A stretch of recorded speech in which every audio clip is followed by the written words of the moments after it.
It's January 27th, 2026. Welcome to yes2hellwith.com. Most people argue about taxes without ever defining the word that controls the entire conversation. That word is taxpayer. In the Internal Revenue Code, taxpayer is defined at 26 U.S.C. 7701A14, and it's a short definition. Quote, a taxpayer is any person subject to any internal revenue tax, end quote. That definition is not inspirational, it's not philosophical, it's not political, it's jurisdictional. Now watch what that definition does and what it does not do. It does not say any person who exists. It does not say any person who earned money. It does not say any person who received a paycheck. It says any person subject to an internal revenue tax, meaning the term taxpayer does not create liability. It describes a category, someone who is already subject to a tax. So in the Liberty Dialogue's context, the definition itself forces order. Authority first. Who is claiming the right to treat you or me as subject to this tax? Not the IRS as a brand name, not a letterhead, not a system. A real actor claiming lawful authority to apply a tax to a specific person. Jurisdiction second. Subject to is a jurisdictional phrase. It implies reach, a legal basis that places a person inside the tax scope.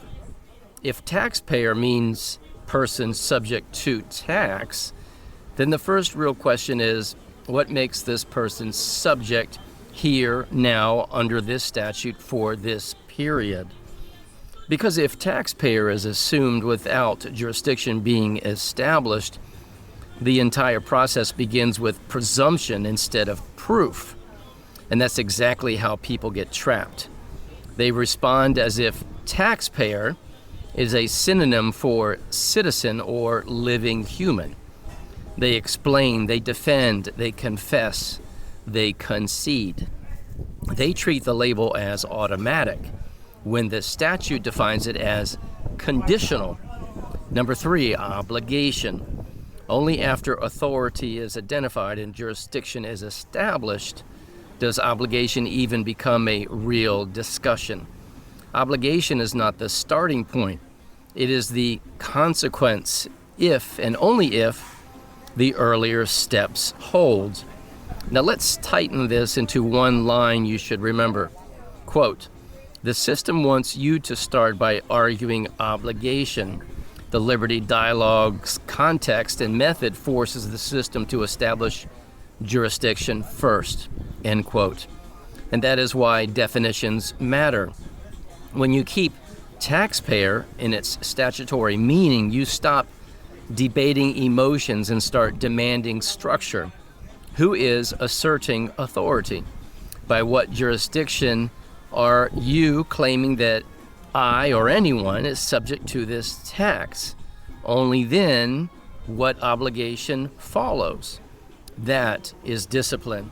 And discipline is how you and I prevent presumption from becoming a reality.